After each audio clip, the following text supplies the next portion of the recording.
the past, my work has been more focused on investments. So basically, I lead investments for the Venture Catalyst Project, which is an initiative between Impact Hub and LASRIC, which is Lagos State Research and Innovation Council, to fund early stage startups in Lagos State, Nigeria. So the startup has to be in Lagos State, headquartered in Lagos State. So far, we funded one startup and we're looking to fund 3 more very soon. So yes, really excited to be and hope that the knowledge or insights I did shall be useful to the founders that are in the call today. Yes, thank you very much for that, Karen. We appreciate you. And as you all heard, as I said at the beginning, we have people who are in this ecosystem and they are ready to share their knowledge with us today. Moving on, I would call on CK. Hi, CK. Please kindly introduce yourself and what you do at your place. Good morning, everyone. So my name is Osasikeme Hile. I drive branding and communications at CRC Credit Bureau.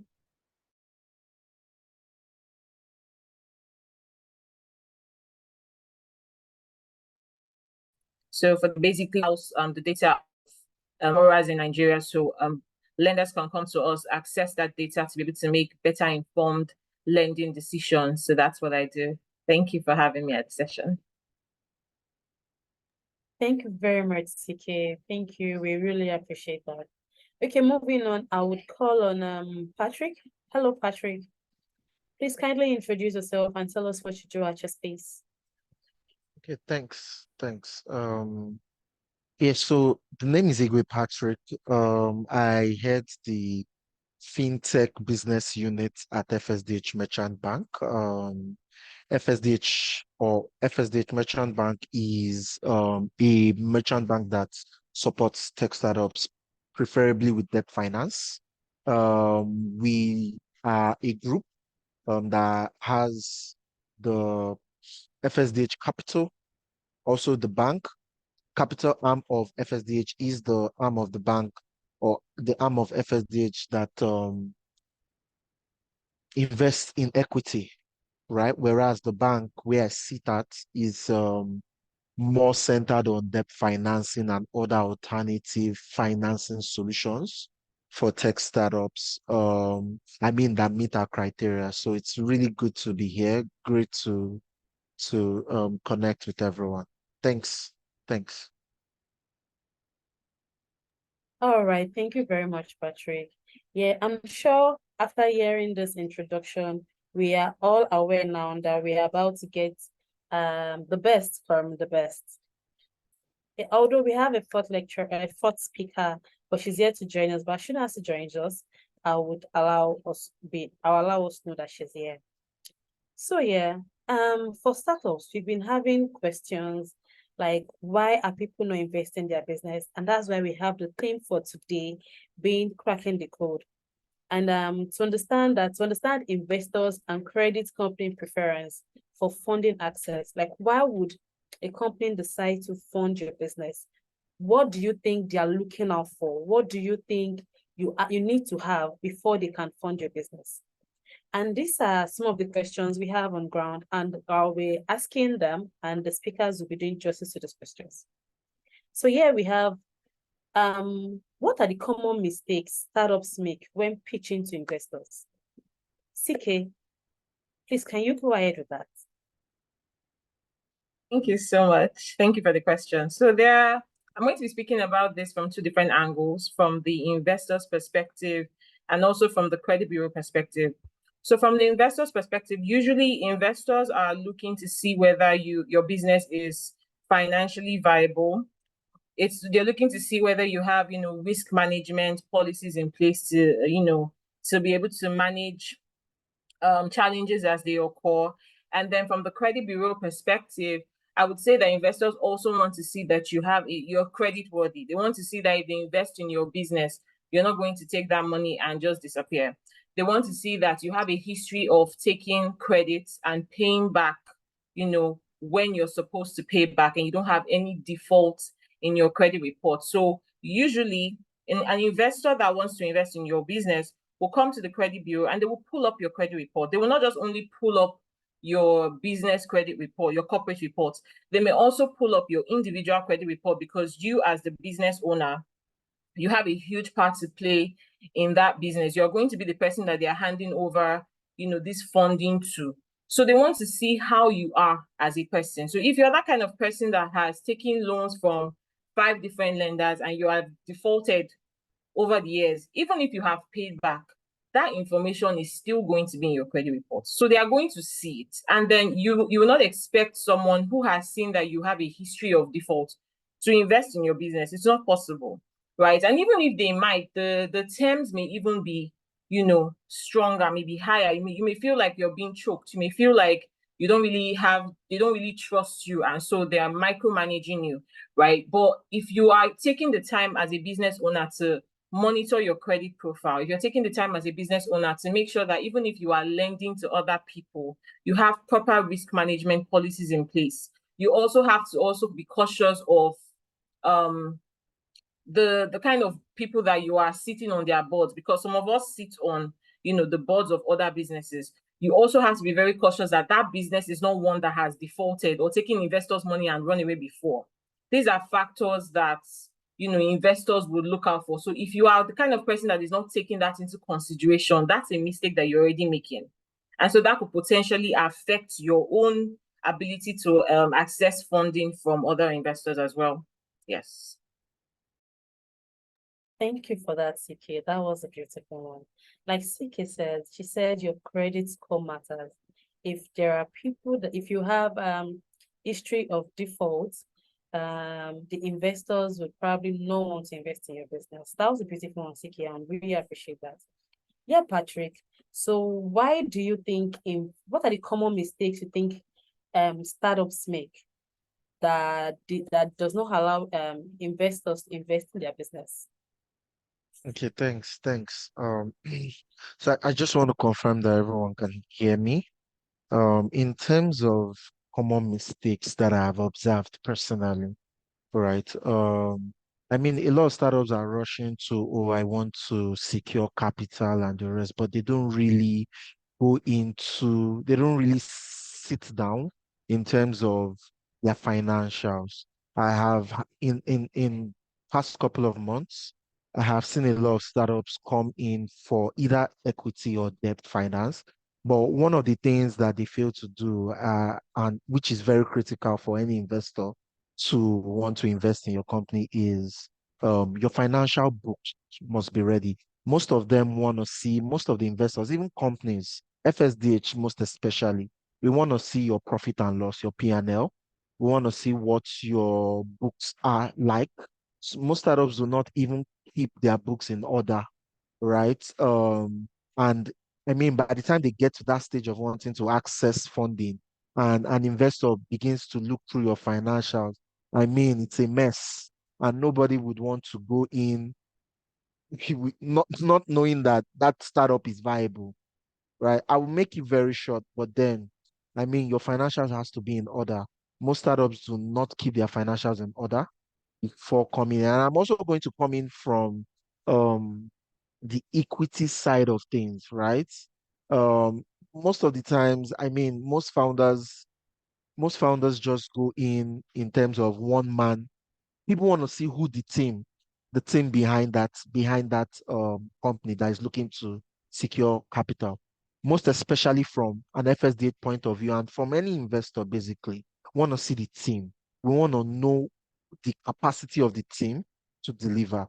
Right. So I will not take a lot, but I know Kewe has a couple of things to add to this, but then your team and your financials very key for me and for my company and for any investor that is looking to come into your business. Thank you. Thank you very much for that, Patrick. Just like Patrick said, he said investors want to see your P&L, that's your profit and loss. They also want to see your team. So even a one-man business should have a team. You can't be the one doing everything. You can't be the communications person, be the accountant and all of that. Sometimes it might be too much. So investors want to see your team. They want to see the people you are working with. Thank you very much for that, Patrick. Hi, Kerry. I'm sure you have one or two things to add to that as well. Hi, thank you so much. I think I'll just start with piggybacking off what Patrick said. So as regards team, investors want to see a great team. So ideally we want to see someone who has like deep sector level expertise. So if you're building an AI solution, I don't expect that you just finished school and you studied German and you haven't worked in a company at all. I want to see that, oh, maybe I'm not big on names, but I want to see that, okay, you have deep sector level expertise in this, whether it's a CEO, CTO, but it should be in the founding team, right? Because I don't want a situation where who has that expertise is one of the employees, and when the person go, what pretty much happens to the business. So yeah, definitely want to see people who have expertise in the business. Mistakes that founders make, I think, approaching the wrong investors. So investors are typically, they have strategy, they have an investment strategy, right? So investors who invest in pre-seed and seed, the others who are more growth stage who do Series A and Series B. So if you're a really early stage startup, targeting a no scale and sending them deals will likely never get you funded. And then even at the early stage investor side of things, there's some early stage investors that invest in pre-seed and seed that say, hey, for pre-seed deals, you must have revenue traction, right? And then there are some who invest in just ideas. I'm not going to name drop, but then the onus is on you as a founder to really verify those. And sadly, those are not things on the internet, right? You can check check the website and see, okay, they invest seed stage or they invest Series A, but to actually know, does this investors give checks to ideas? Does this investor say I want revenue? You have to be in the ecosystem and have those conversations. I think I noticed it a lot with founders. Investors were really, really intertwined. All my friends are investors. I know almost every investor in other funds, but with founders, everybody is just to themselves. I don't know the issue. You've very, very few founder communities. They don't really interact with each other. So I think that's even a great pitfall to start with, because when you don't have those conversations, you really don't have insights. And I think lastly, investors don't invest in great ideas. Investors invest in great ideas that are executed with results. Right. So as much as you have an idea, I would say the only people who have an advantage of having ideas and are funded, and maybe you're an Elon Musk, or you have built great solutions, or you've built like 2 startups, unicorn. I mean, if you're building something else, everybody's going to jump in. But if this is your first startup and you're really just giving me a website is, I mean, you can just put a website that doesn't work, right? I think tech startups forget the fact that there's a whole back end process that goes through a tech startup. If you're a fintech and there's just a website, do you have a banking as a service provider? How does this work? If it's just a website, that doesn't necessarily mean it's working, right? And I've seen things like that when we're doing due diligence and we use the website and it really doesn't work. It's just like a landing page that they just created there for, I don't know why, to get money or for something, right? Looking to get the money before they invest. So yeah, I think major takeaways: execute with results, as opposed to chasing investors with pitch decks and your product isn't working. Thank you very much, Kara, for that insightful one. So I'm sure we've all heard one or two things. Kara said it's not just the ideas, also the execution. Patrick mentioned that they want to see your P&L, they want to see your thing. Thank you very, very much, guys. We appreciate that. Yes, so I have another question here. So we hear of is your business, or is your business scalable? How do you want to scale your business? So yeah, how do investors access a startup scalability potential? Like, how do they know that this startup is able to scale? Kewe. So I'll say it's pretty much dependent on the product. So if you're building a software as a service product, which is like a Google or products that you really just need to integrate with an API and everybody in the world has access to it, then that's scalable, right? If you're building in the media and you're really not making cartoons and stuff, media is very scalable. So it really is hinged on the product, right? So I know when I say a SaaS deal, it's a scalable solution. I know when I see a logistics tech, it's likely not scalable, right? Because for you to operate in another country, you need to get riders, you need to get logistics, you need to get riders, you need to get assets, so the bikes and all. So logistics is typically not so easily scalable across multiple countries. But when you have a SaaS software, literally the only thing you're looking for is licensing, right? So for example, a Flutterwave, they work in Nigeria, they want to work in Kenya. The majority of what they need to sort out is regulatory and compliance to expand into those markets and maybe have a small team to start with, as opposed to if a Globe or a Child wants to expand into those countries, there's a lot of things that they need to think of as they expand. So it's really very easily noticeable for trying to check the viability of scalability, but it's really hinged on what is the product doing and the sector. Yeah. Thank you very much for that, Kewe. CK, please. Okay, thank you so much. So building on what Karen said, I think that additionally, investors would definitely look for, they will look out for if your business has an addressable, sizable market, right? That, you're going to target. And if you have a clear strategy for capturing market share. So let me give you an example. Let's say you are in healthcare and you say that the business that you have is one that is going to focus on emergency healthcare for Nigerians. Let's even just say you're starting with Lagos, Abuja alone, just top cities and like top to those, very busy cities. Investors want to see, is there an addressable market for these products? Is healthcare a thing in Nigeria? So you as a business owner, you should have done your due diligence, should have done some, research. You should have all the facts. So this is the state of healthcare in Nigeria. You believe there is more to be done. If there is, you should have figures on how many people have died because they've not been able to access, emergency healthcare. You should have all of those data, and you should have a clear strategy for how you are going to capture that market. Do you understand? So those are things that they will look out for. They also want to see that, they also want to see your growth margins. They also want to see your profit over the first few years, because you're not going to just start a business today and say you want someone to come and invest. What are they investing in? Have you tested the market yourself? Have you even tried anything to say, okay, this is what I've done. This is the revenue that I've been able to generate, and now I need help scaling up. Do you understand? So they want to see that you have started that. They want to see your cash flow management as well. Okay, you have been in the business for 2-3 years. You're making this amount of money. How are you spending that money? Are you just recruiting people coming into you can't even attest to what they are doing? You have over like 10 different staff in one place. You're spending money on this, spending money on that. You're buying new cars, but they're not seeing any potential growth in your business. These are things that they will look out for to see whether your business is even one that has the potential to scale. So I think it's very important for you as a business owner to really, go back to the books before you start seeking funding. Ask yourself very honest questions. Are you ready for an investor to come and, put money in your business? Are you really ready for that? Because you're going to have to discipline yourself.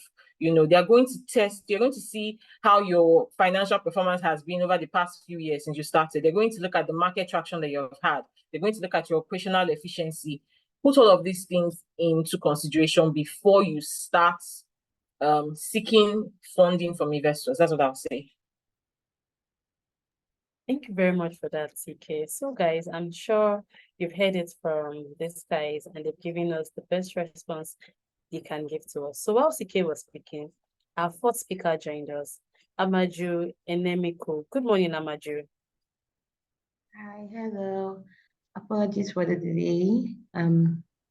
Nice to be here, everyone. Thank you. Yeah, thank you for joining us this morning. Amaju is the founder care lead at TVC Labs. Hi, Amaju. Can you please give us a brief introduction about yourself and what you do in your space? Okay, so hello, everyone. Let me turn on my camera so you can actually see me speaking.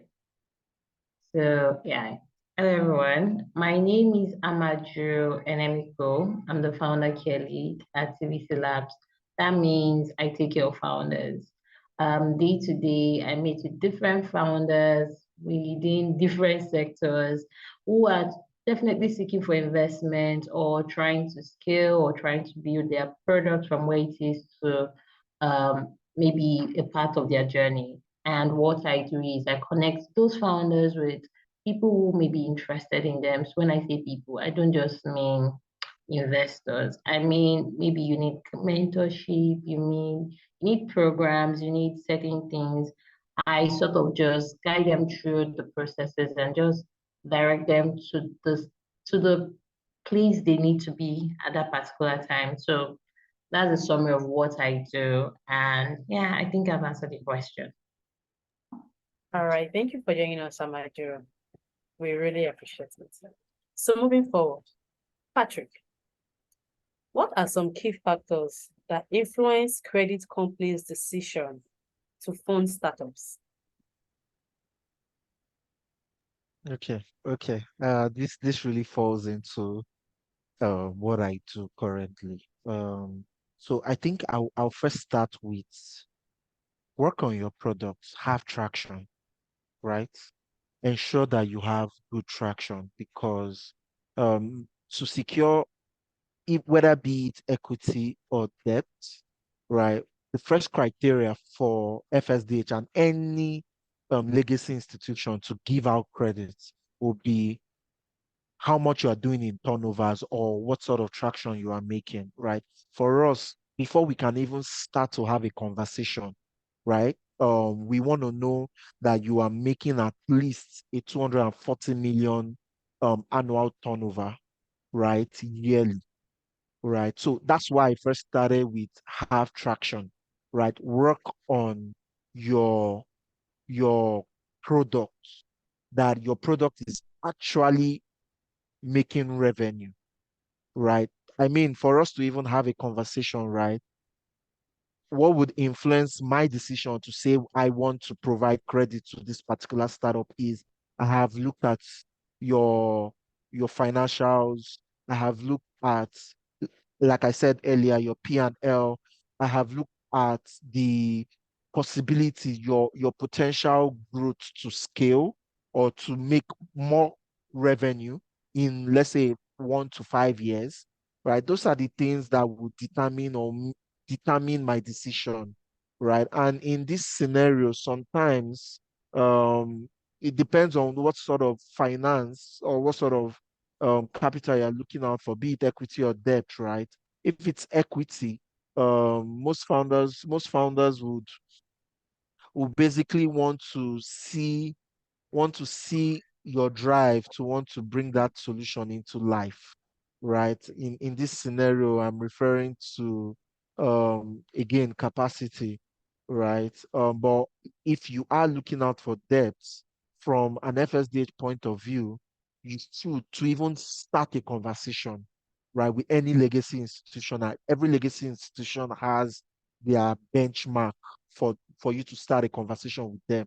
And for FSDH, it's having an annual turnover of 240 million at least before we can even start a conversation. So for us, that's like the benchmark. I don't know if anyone wants to comment.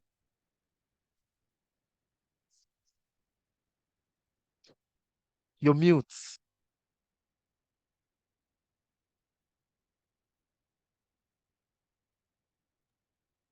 I think you're muted. We can't hear you. I'm sorry. Thank you for bringing my attention to that. All right. Yeah, Amaju, I said this is for you. How can startups ensure they meet the specific demands and requirements of investors and credit companies? Okay, so there are different there are different startups at different stages. So to be honest, I think research is very necessary. There's something startups do not do. The first thing is they don't do proper research. So they don't even know who the investors are. They're just saying, I want investors in my company. It's like you saying, oh, I want certain people in my company. I want them to invest this amount in my company, but they don't do the groundwork of research. The first thing any startup that needs funding needs to do is who are the people that are interested, or who are the people that would be interested in what I'm doing. So do your research, ensure that you started or everything you need with respect to research you're doing. Know who those investors are. So for example, some investors have their investment thesis. Investment thesis is a document that shows, oh, these are the type of people I'm looking forward to. Check the track record of those you've invested in during the course of the years, and try to understand what they are looking for and see if you fit into those investors. This is one. Another thing a startup should do, or an organization should do, is also try to understand what are the legal or what are the documentations I need to have for me to be investment ready. So people think in fact, most of the startup founders I've met, you hear them say things like, oh, I'm investment ready, or I'm investment ready. And they don't have a data room. They've not done their due diligence report. You hear them say valuations that are really ridiculous, to be honest. And think of it like this: if you're an investor, would you invest in your startup if your startup is at that stage that you currently are? You've not done your research on certain things, your investment thesis. I mean, you don't fit into the investment thesis that I, as an investor, is investing in. You've not done your due diligence reports. You've not done your legal documentations and certain things. All these things sort of build an investor's decision, either if they are investing in you or not. So if you don't do those researches down, you don't put those things in place before you now start seeking for investors, most times you would not find people who are willing to invest their time, not just money, time, money, and resources into you. So I hope I've been able to answer your question, and I hope this helps. Thank you. All right, thank you very much for that, Hamaju, and that was beautiful. So yeah, moving forward, Chewe, what advice do you have for startups seeking funding for the very first time?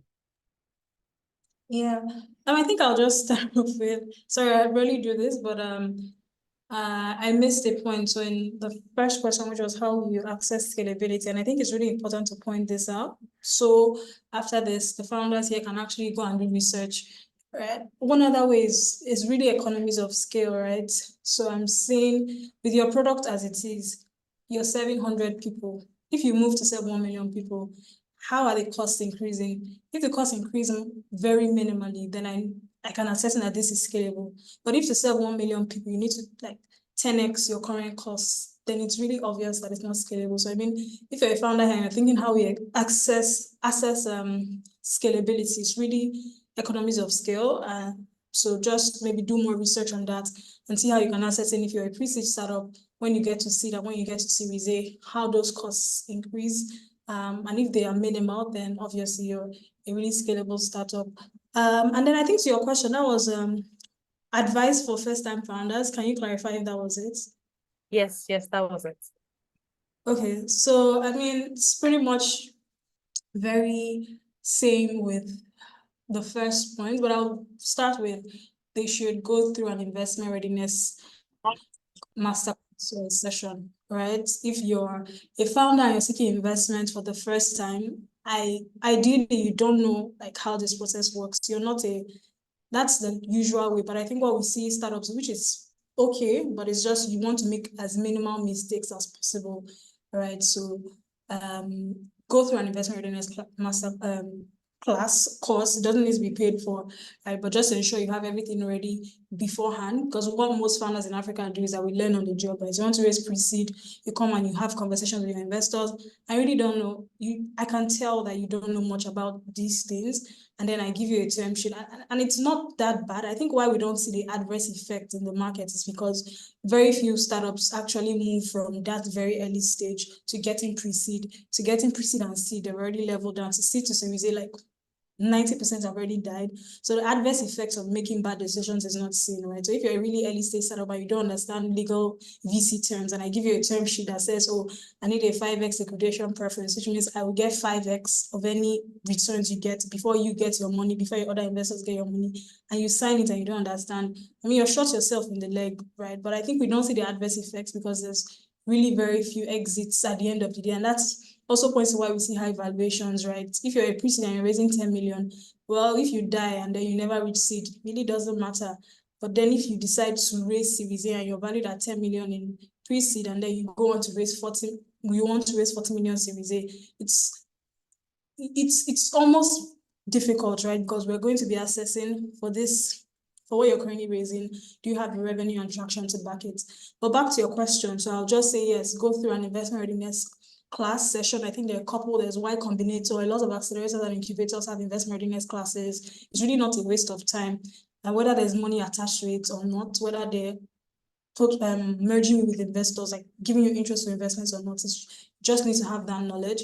And secondly, I would say be close or have a close association with someone who is currently working in VC, maybe as an analyst or as an associate who knows what they do. And then also a legal VC, right? So legal firms that focus on VC. So maybe an analyst and associate. And why I say specifically team members, not friends, because I'm assuming that in that really early stage, you typically don't have any resources. So when you're going for mixers or you're going for these big events, and then you have access to analysts, associates, or people who work in legal VC, try to befriend them, right? Because those are people that can also help you along the way. But it's also, I think first step would be go through a class.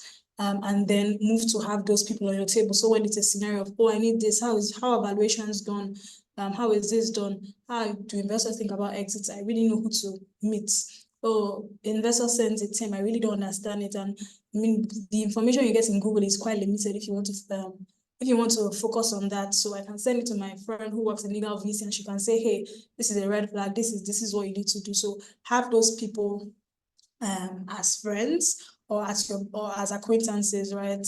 Yeah, I think that's pretty much it. It's more just gather knowledge and be ready, because it's knowledge that you use to say, okay, I'm raising, I need a data room, I need to have the financials, I need to have this, I need to have that. If you don't have knowledge, you can't really start with anything. So I'll say chase knowledge and then get expertise from people who are working in the ecosystem. Thank you very much for that, Karen. So yeah, I can see questions in the chat box already. I can see people's hands up. We are coming to that segment where we'll take questions, and our speakers will definitely give us answers before we get into the session. If you have your questions, you can please list them down somewhere, and I'll call you when it's time for the question segment. So yeah, CK, I would ask you the same question. What advice do you have for people that are just taking funding for the very first time? Okay, so for a startup seeking funding for the very first time, I think it's very important, very crucial to build a foundation for financial success. And when I say this, I mean that it's important for you to come correct. So you need to make sure that you are developing a comprehensive business plan that outlines your company's goals, who your target market is. You need to also ensure that you know who your competition is, who are your competitors, what are they doing, and what differentiates you from them. That's going to be your unique selling proposition. That's going to be the way you would capture an investor, right? When you have done your research, when you know your facts, data doesn't lie, right? And you also need to have a growth strategy. So how are you going to grow? You also need to have a strategy for when challenges arise.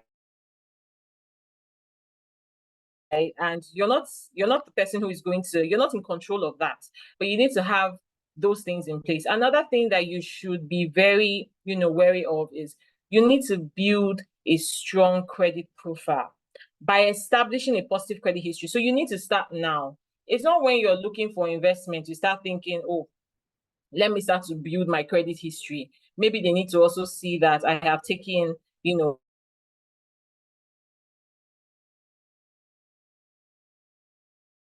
able to pay back. You need to start doing it now. So if you start, you can start small. Start with maybe a small loan of 50K, 100K.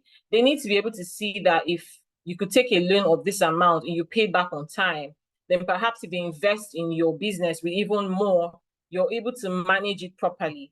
You understand? So those are things that I would say, those are the advice that I would give you if you're a startup seeking funding for the very first time. Yeah.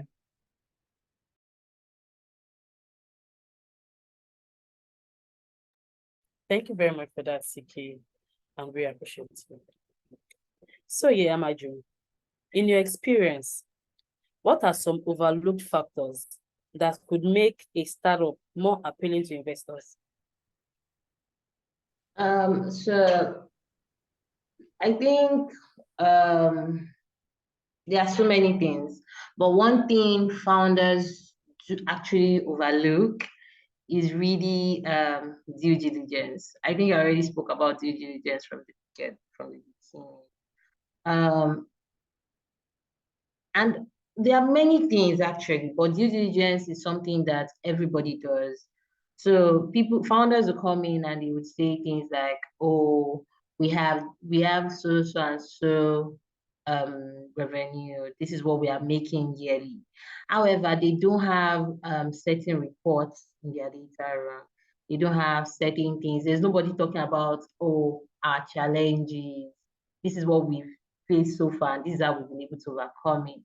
And they're also, most times you hear founders say things like, "Oh, valuation, that valuation is something that everybody does." I don't know why. Maybe people need to take classes, pay for courses on valuation master classes, just pay for courses.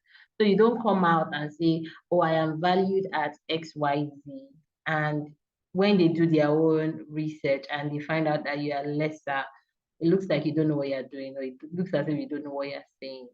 And these are things that people need to take, or founders need to take very, very they need to be very conscious of. Something I've also noticed is that founders do not understand that you being investment ready does not mean you're investment worthy. So founders would maybe do certain things, like maybe their product is amazing, they have customers, they have traction, they have everything. They are in pre-seed stage, because I want to believe most of the founders we are speaking to are either pre-seed or seed stage. So they will have raised certain amount of money and everything. Then they are going to go and meet an investor who is actually not really interested in what you're doing. So you don't even know who this investor is, or you don't know the track record. I already spoke on track record before. You don't know what this investor is looking out for. Your idea is amazing. What if your team, you don't have any female representation, for example? Very, very little details that people don't pay attention to. So all of you in your co-founding team, all of you are male species. And the person you are coming to meet is very interested in investing in, "Oh, female leadership. I want to have someone that, at least one female in that team," and none of that is taken. Due diligence is very important. What are the licenses you need as a startup for you to function in a location? People don't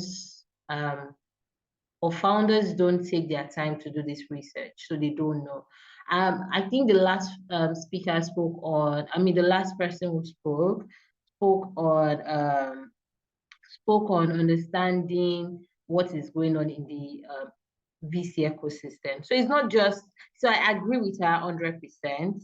You need to understand what is happening, because if you don't understand, you cannot even provide value for them. So now say, "Oh, I'm actually interested in this person. I'm actually interested in what this person is bringing to the table." Most investors invest in people, not just your product. So if your founding team is not good enough or strong enough, or they don't see the value they can add to that founding team, most times they don't invest their time or money into it. That's another thing founders need to be very, very intentional about. Then the last but not the least, if you say you would do something, please do it. So for example, we are running a program in TVC, and what the founder did was, "Oh, I know investors will be interested in it." That was how they brought themselves. And we did put them in front of investors, and the founder literally destroyed all the track records that he had been building. Everything he has been saying that, "Oh, I will do this, I will do this, I will do this, and I will do this." If you say you will do something, please and please do it. If you know you cannot do it, do not even talk about it. because these are things they do background check on. Your social media, for example, they do check it actually. They do check all your licenses. They would have to check all these things because they are trying to know who are they investing their money, what have you people done so far. If you say you want to do something, please do it. It's very important you keep to your word. And yeah, those are things that people overlook and investors actually pay attention to. And many other things in case I've, so yeah, thank you. I hope this helps. Yes, it does. Thank you very much, Amaju, for that. Patrick, I noticed that Amaju was speaking. You were just like, yes, she's eating it, she's eating it. So I will ask you the same question. What are some overlooked factors that could make a startup more appealing to investors?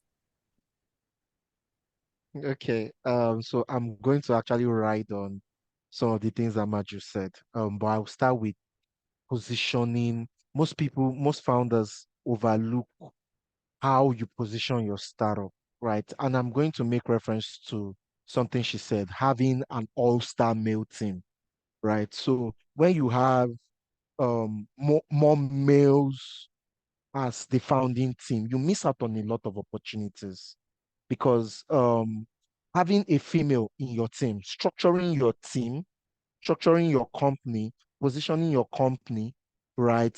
Even no matter how early the company is or how early you guys are trying to form that company, right? It's never too early to position yourself right. It's never too early to structure your team right.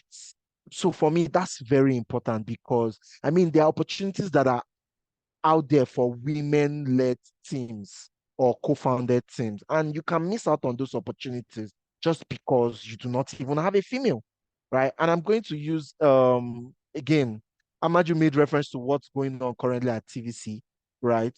I'm going to make reference to something at FSDH, right? We have a female fund specifically for females only. So it doesn't even have to be um um only a CEO or a co-founder that is a female. As long as a female is within the structure of your business, you have positioned yourself well to access that fund, right? So you can see the importance of structuring your business right. So I'm just going to leave it out there and not really say so much, but then structure, positioning, very important. Most founders overlook it. Thank you very much, Patrick. I'm sure we all heard that.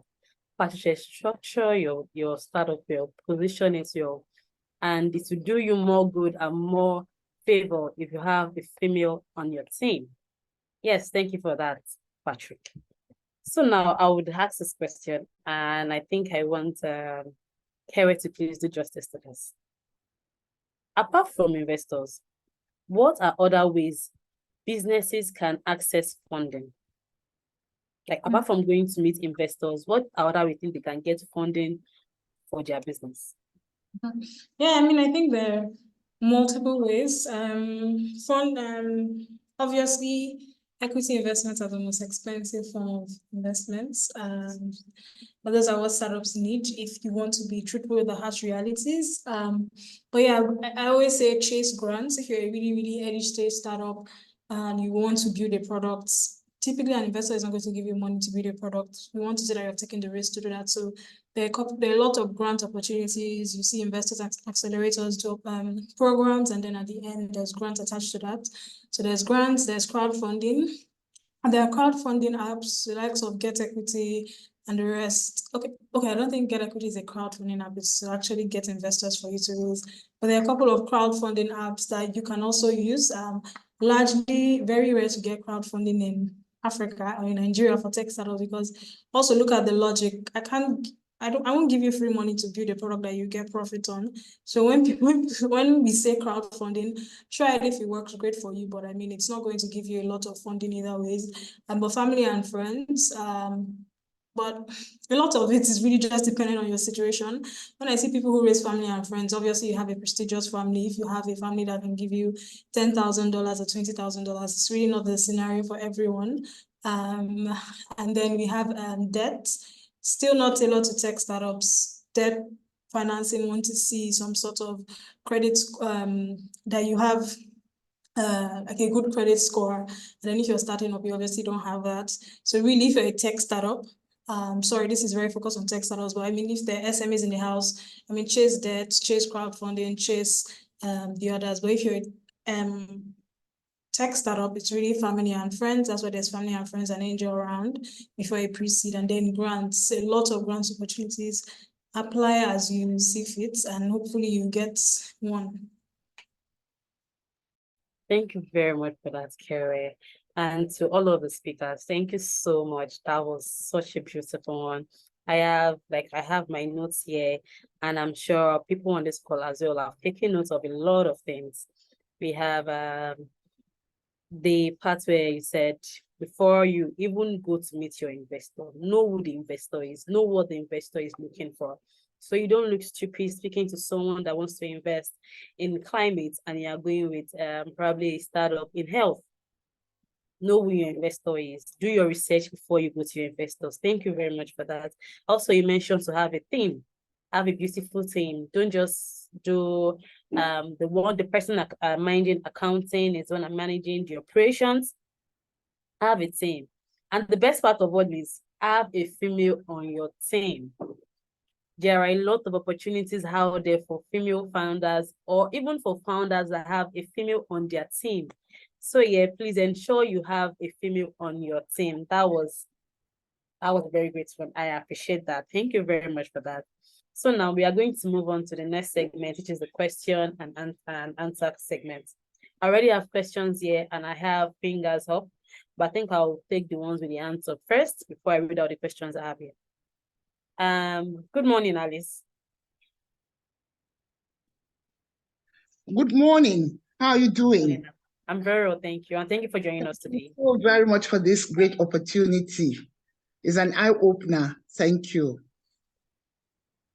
Thank you. Should I go ahead with my questions? Yes, go ahead. Good morning to our speakers today, and thank you so much for the great exposition.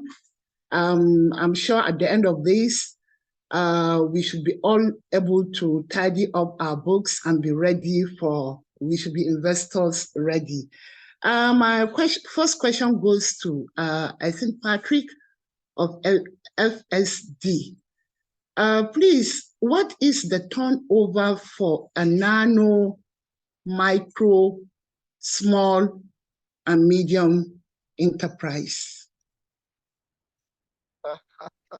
Okay, so you Why use laughing? nano. Yes. You use nano. So I'm going to for the founders on the call. Thank you, Alice. So for I have some FSDH, questions right? for you. Yes.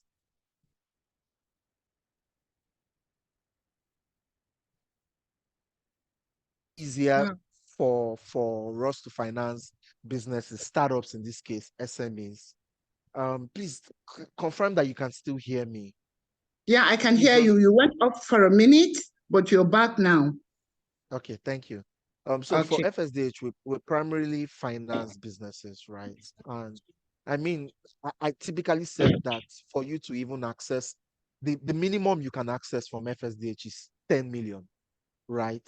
10 million. That's the starting point. And for you to even access that amount, you must be generating an annual turnover of 240 million. Then please, can I chip in? Come in, Alice. If if you're going to give me 10 million and I'm generating 240 million, do I need you? Turnover. Do I need you? Oh, trust me. So I like that question. Wow, nice.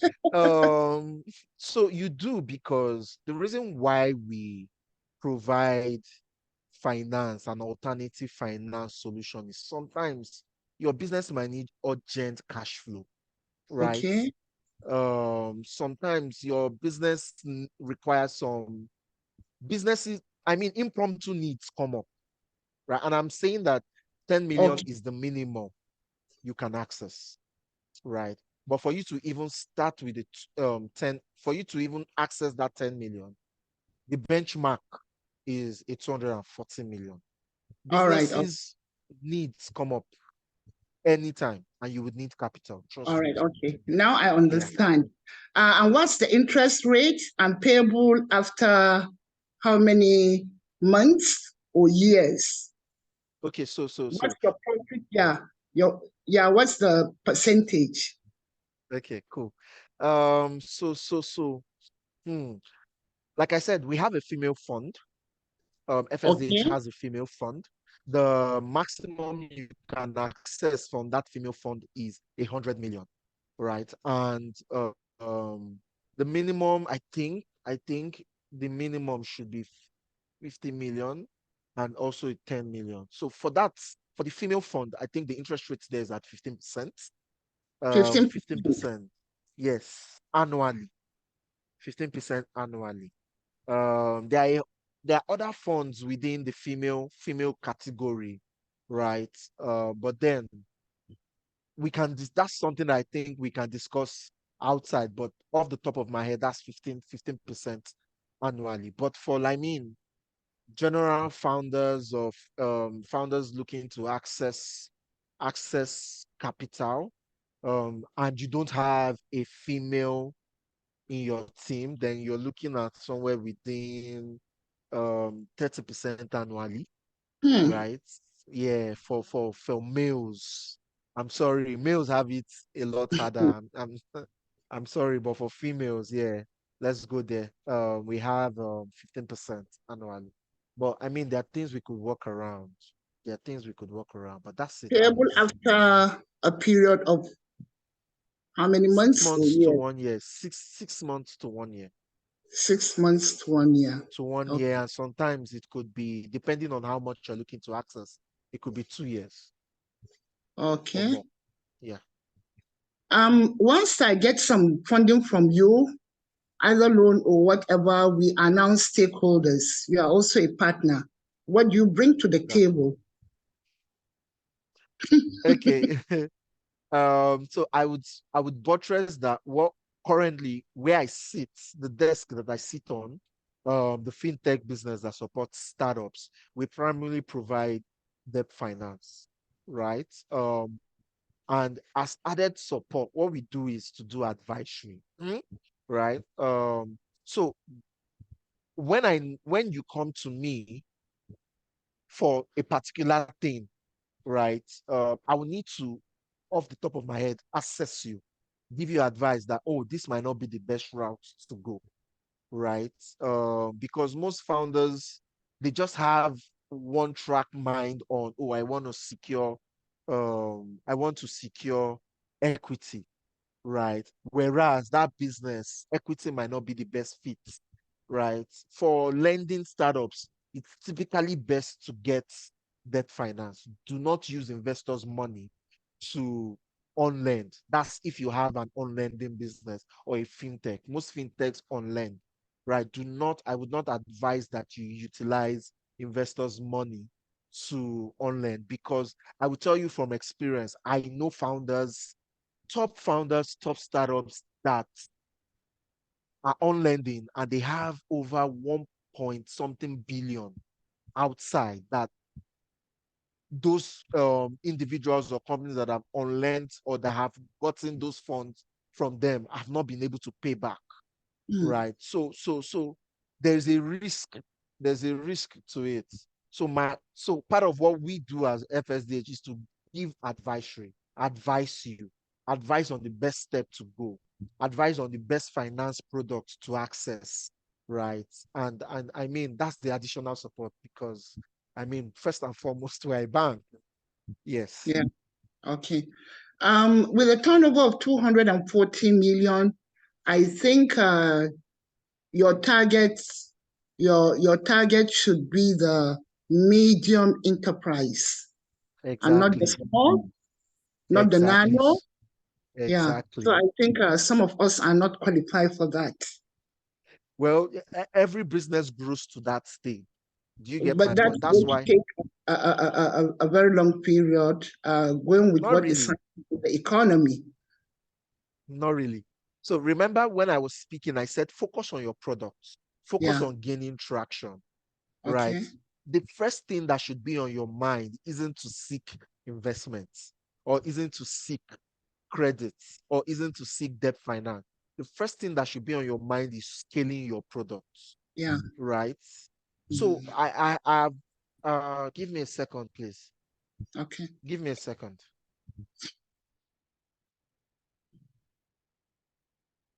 Yeah, I think we lost him for a bit. Yeah.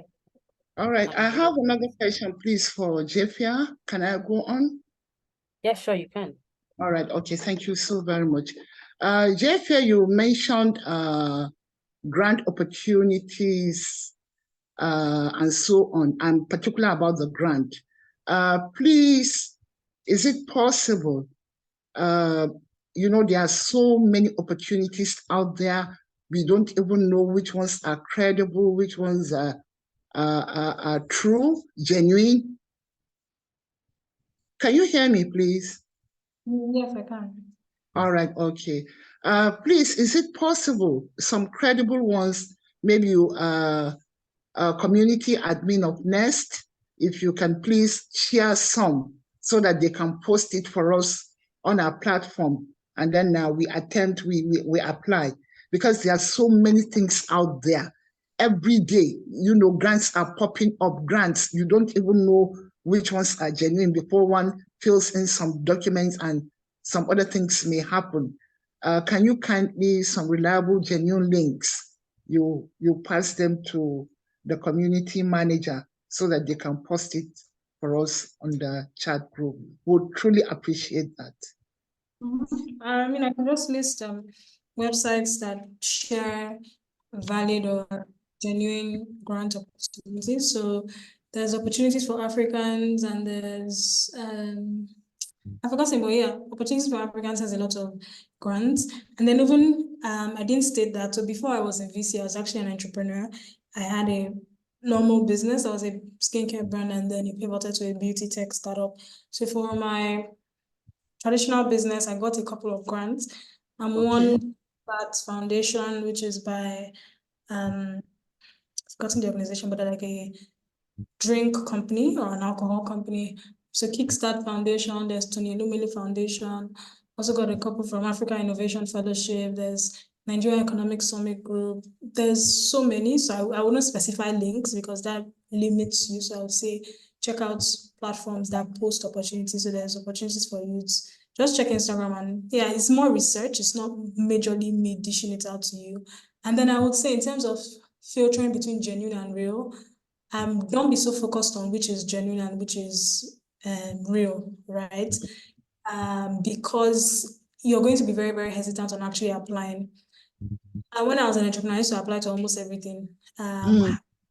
As far as you're not asking me for my account details, you're not asking me for any incriminating thing. The only thing I lost is the energy and time I spent to do that. And most likely, when you've written a couple of grants over and over, you gain a level of expertise in it. They probably ask so using the same thing. So I mean, you're just spending 20 minutes. If you want to apply for grants, you have to be ready for a lot of fake and a lot of nonsense. And you could practically apply to 50 and you get only 2. You just have to be ready. That's thing, right? But I would only say, sadly, I don't apply for, I don't recommend people to apply for government grants and stuff. Sorry, I know this is a recording call, but it's just, yeah, I do. I feel like the money never really gets to the people and they Yeah, just, definitely. Yeah. so I mean, those are the only ones I would say I wouldn't say be careful, still apply, but don't put your hopes up for that. But for private funded, just apply, get a verifiable website that posts about it, subscribe to their newsletters or drop all those opportunities in your inbox. All right. Thank you Hi, so hi, much. Kevin. Hi, Kevin. Can I add to one of the grants that you just mentioned, right? Sorry, Alice. So All right. at FSDH also we do give out grants through pitch competitions, right? Okay. We do have the Female Founders Growth Program. Last year we gave out $10,000.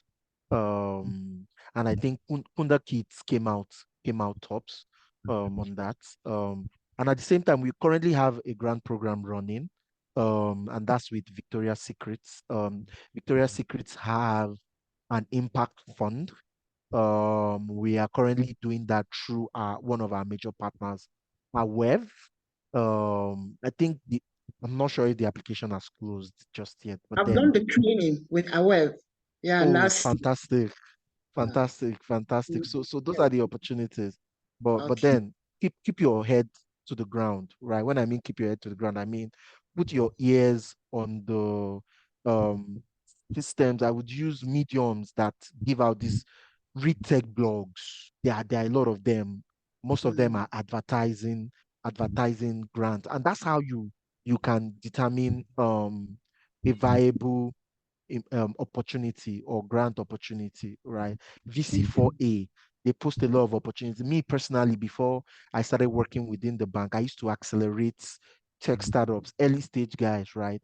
VC4A was my go-to place to secure opportunities or seek grant opportunities and share for my founders VCF. then. VCF. VC4A, VC4A. Okay, VC4A. Yes, Yeah. please do Can check I them add? out. Yeah, Can I add to that, please? please Okay. go ahead.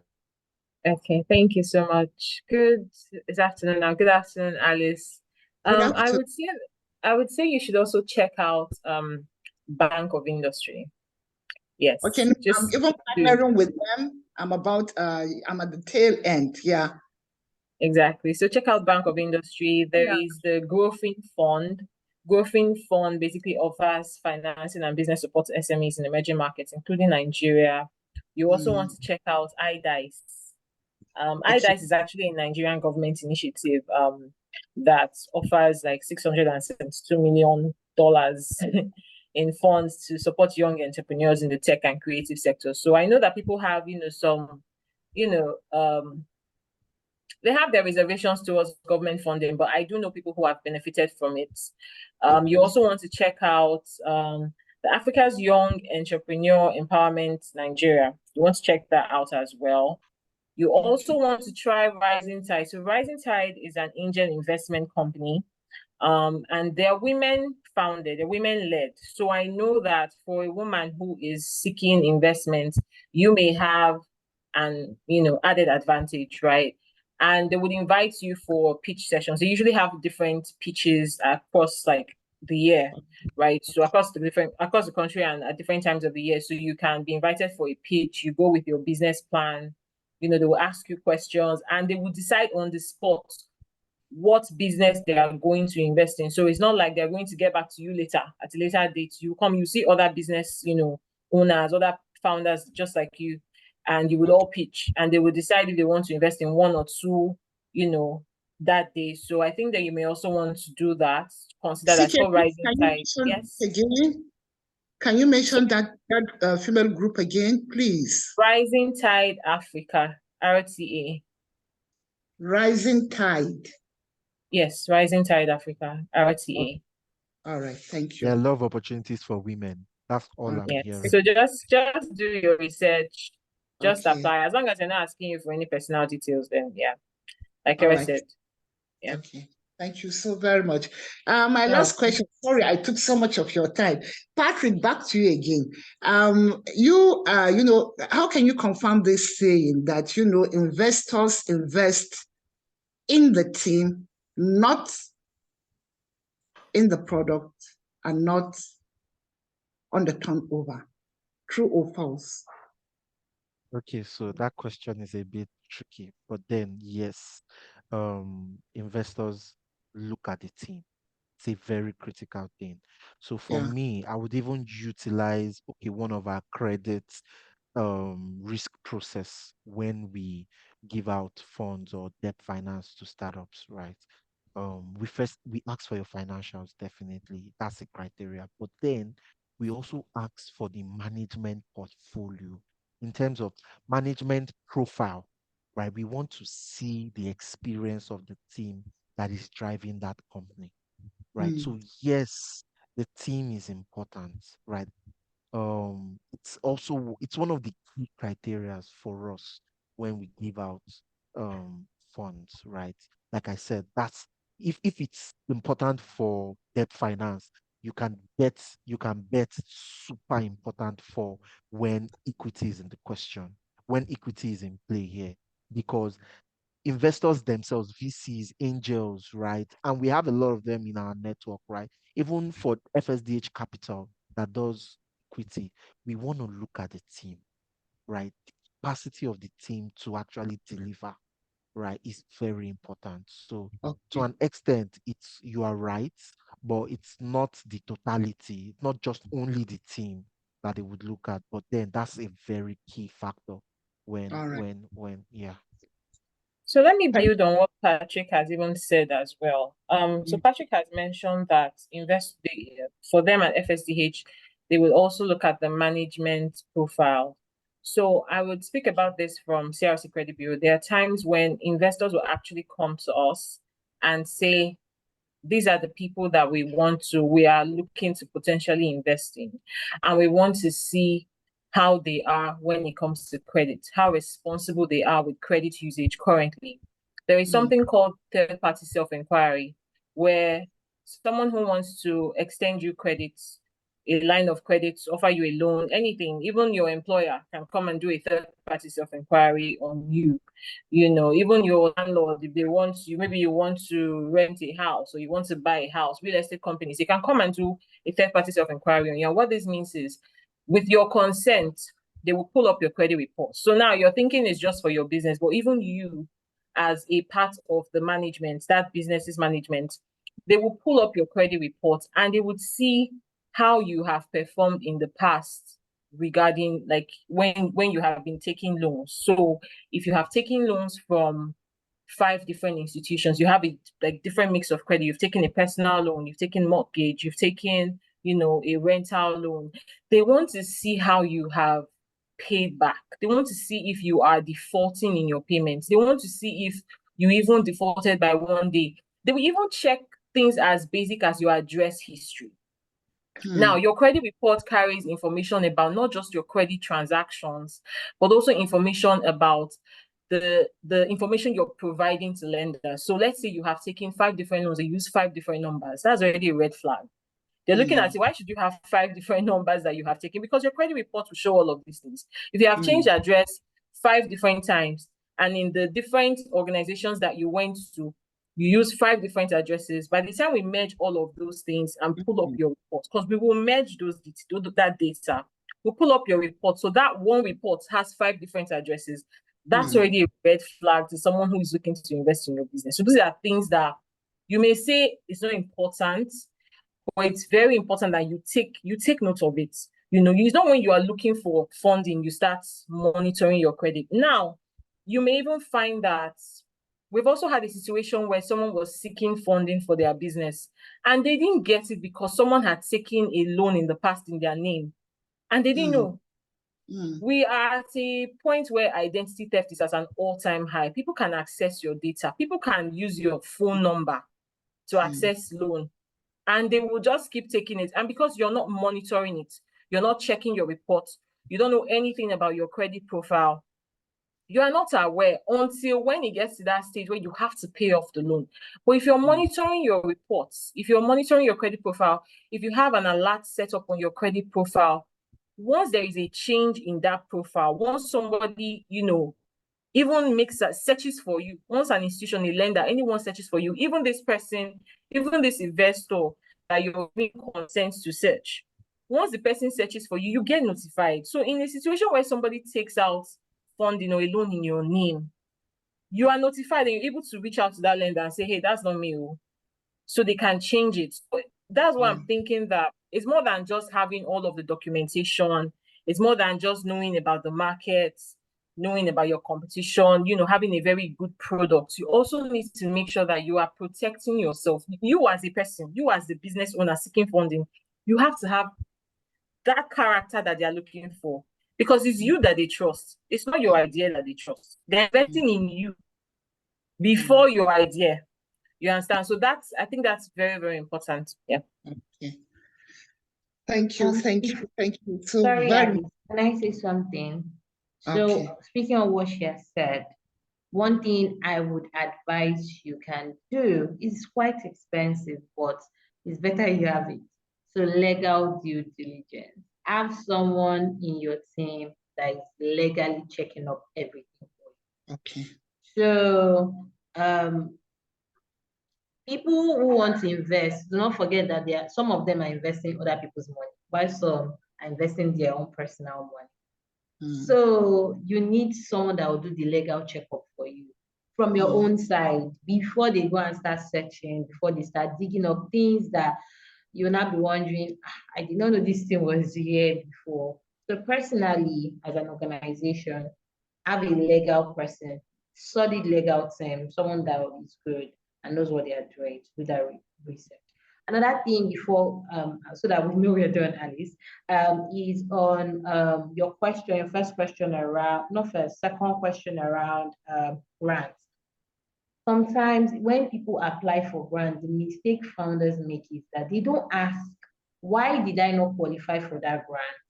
So people will apply, plenty will apply for grants, and they'll just think, oh, it's because my product was not good enough, or these people are not looking for me. No, sometimes it's little mistakes, maybe little things that people removed, small details that people are supposed to pay attention to. And if you don't ask why, the person who is doing the recruitment process may most likely not respond to you. So it's good to always get feedback from these people. If you qualify for the first, second selection process, ask them. And then in the third or final one, they cut you off. Ask them, what did I do wrong? Why am I not qualified? It's just an email. What should I have done better? And you will get an answer. So you don't just apply to thousands and you not just get 2 responses. Do you get what I've explained? Does it help? Yes, thank you so very much. I didn't introduce myself at the initial stage. I am the CEO, founder of Vitus Foods. We're into food processing. We promote health and wellness. We process whole lemon into powder. The peel, the oil, the seed, the juice, and the flesh are all dried and blended into powder. We also distill, wash, and package fonio, commonly called acha, which is in the same category as quinoa, the most expensive grain in Europe, and also finger millet tamba into grains and flour, excellent for diabetic patients and health conscious persons. We started 2019. Right now, we are in ShopRite, we are in H-Medics Abuja, and we're in Classic. Thank you so very much. Thank you, thank you. Thank you, thank you. Awesome session. Thank you very much, Madam Alice. Thank you very much, and we appreciate you. And to every other person on this call, I am sure you know that those answers are not only for Madam Alice. Those answers are for all of us, and I'm sure you've taken down notes. Thank you very much. Yeah, there's a question in the chat box. The person said, if the businesses hasn't started keeping their books appropriately, how do we start so we can position ourselves for investment? Any idea of great apps to use? Who wants to answer that? CK, do you want to go? Okay. Okay, Amaju, please go. Apologies, because I am currently running or doing research on the program for SME. Okay. And Paradise will testify to this. Something we realize based on research is that most of them say, oh, they are not doing bookkeeping properly or doing this thing, and they want to now use. There are different applications. Simple Book, for example, Simple and BK, Simple Book. Cardiometer, for example, they are doing all these things. You don't necessarily have to be the ones to do it, but you can use these applications to help you do your bookkeeping properly, do your your accounting stuff properly. It's very, very important that you have applications that can help. So those two are giving you, I can vouch for them because don't worry, we invested in them. So at the end of the day, I sort of know the track record. Those two for me. There are others, but I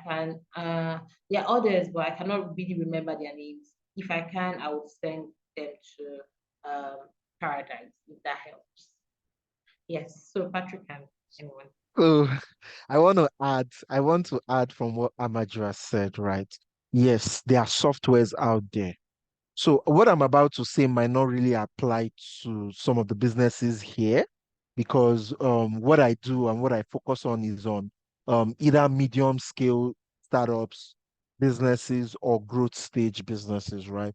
Typically, when you are seeking debt finance, right, most institutions want to see that your financials are audited, right? You're audited financial by a very reputable audit institution. It might cost some money. It definitely costs some money, but then it costs a lot of money. But once you've gotten to that stage, right? Um, Once you've gotten to that stage, you want to have your audited financial. Even investors, proper seed round investors would ask for, they want to see your audited financials actually, right? That's just the honest truth. But I mean, for us that are still coming down from the early stage, like that are still at early stage, then they are actually softwares. I think there is accounting hub. There is accounting hub. I know that they have that software that helps you keep your books. I'm seeing Amaju putting simple BKs, yeah. Yeah, that's one, right? There are a lot if you do your research. There are a lot of softwares out there if you do your proper research. But once you've grown to an extent, right, you have your traction and you want to definitely have your audited financials. It's very important. That's my own advice. Yeah. Thank you. All right. Thank you very much for that. Thank you, Amaju. Thank you, Patrick. Thank you, CK. Thank you, Kelly. Thank you guys so much. Today was a beautiful one. I'm sure we have all learned not one, but so many. Yeah. So to the businesses, yeah, to the business owners, yeah. I'm sure you have your notes already. Remember that if you know you cannot do it, please don't tell your investor you can do it, because they will come back and ask you, you said you will do so, and we are not saying it. Yeah, also know the kind of investor you want to meet before you go to them. Have a good credit score. That's very important. Have a female on your team. Oh. All right, guys, thank you very much for joining us. Yeah, this webinar is being hosted by Foundry, which is an initiative of the Nest. The Foundry is an avenue for business owners, the small scale, medium scale, and startups. We have we have programs where we accelerate, we give them acceleration programs, incubator programs, and also share with them opportunities, grant opportunities, investment opportunities. We have a community on WhatsApp, and I'll be dropping the link in the chat box. If you're not in our community, please can you join our community? We have a whole lot of opportunities there to share with you. We also have our newsletter. If you are on our community and you're not subscribed to our newsletter, you are missing on a long thing. The community manager would share on the group chat how to subscribe to our newsletter. And if you're not in our community, I just dropped the link to join the community in the chat box. Please ensure you join our community. We have a lot of opportunities for you there. So before we go, someone said, how do we check our credit score? TK, how do we check our credit score? Yeah. Okay, so great. Thank you very much. So you can check your credit score. I don't think you should be checking just your score, though. I think you should be checking your reports as well. Because your score is just a number, it's just a digit that shows you, how well you're performing in terms of credit. If you have a good, or very bad score, right? But what you should really focus on is checking your credit reports. Now, if you want to check your score and reports, that's fine.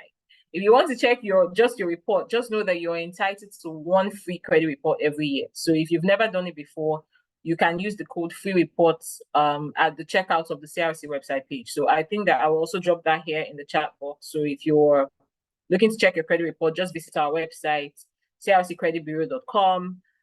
Go to our products, click on self-inquiry, consumer, and then fill in the details, right? And then when you get to the checkout feature, use the code free report. So I'm going to type out the steps just before we go. So if you need those steps, you can just take a screenshot and follow it to access your credit reports, right? So your credit report will show you everything. And if you need any help interpreting or understanding the reports, my contact details are with the Foundry team. So you can always reach out to them and they will, share my details with you. That's fine. You can reach out to me. Just send me an email. I believe they also have my work line. I don't know, but if they don't, I'll share them as well. Questions that you have, as long as it pertains to credits, I'm happy to help. I'm happy to, guide you. Yeah. Thank you very much, CK. So yeah, I'm sure that answers your question. So guys, thank you very much for joining us today. I really appreciate. Like I said, this is a webinar by Foundry and Initiative of the Nest. So just so you know, this is the first we are having in many more. We'll be having another one very soon. And I hope you guys will join us and also take learnings from us. Thank you very much for joining us today and do enjoy your weekend. Bye.